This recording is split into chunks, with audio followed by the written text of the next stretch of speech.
Sa tead, et selleks, et tõeline maagia saaks aset leida, on sul oluline olla ümbritsetud ka õigetest inimestest. Ehk siis olla õiges keskkonnas. Ja üks mu hea tuttav tuletas mulle eile meelde minu aegumatut klassikat Lamborghini ja lambad näidet.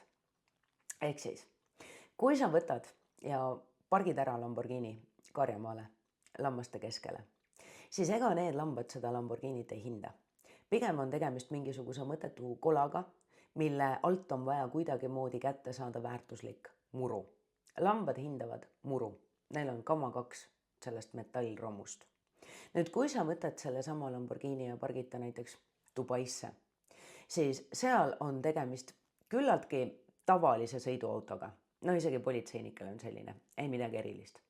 Nüüd, kui sa võtad täpselt selle sama Lamborghini ja pargita ära kas või Tallinna vanalinna või veelgi enam võib-olla mingisugusesse Eesti väikelinna, siis tegemist on vaatamisväärsusega. Ja suure tõenäosusega on inimesi, kes on valmis isegi maksma selle eest, et teha pilti või mingit lõbusõitu saada. Nüüd, see, mida sina endaga lauale tood, see, kes sa olemuslikult oled, ma isegi praegu ei hakka rääkima sinu tegevustest või toodetest, teenustest, vaid sina teatud mõttes oledki see Lamborghini. Sa oled unikaalne, sa oled eriline. Ja on inimesi, on keskkondasid, kus sind ei hinnata, ei väärtustata ja asi ei ole sinus. Need inimesed hindavad ja väärtustavad midagi muud. Nüüd, mis siis, kui selle asemel, et kogu aeg püüda ennast sobitada igasuguste erinevate keskkondadega, tasuks korra tunnistada seda, et me ei pea jääma nendesse keskkondadesse, nendesse inimgruppidesse, nendesse ühendustesse, kuhu me sünnime, kus me võib-olla kasvame, areneme või midagi õpime. Et tegelikult meie kõik, sealhulgas ka sina, oleme vabad seda keskkonda vahetama.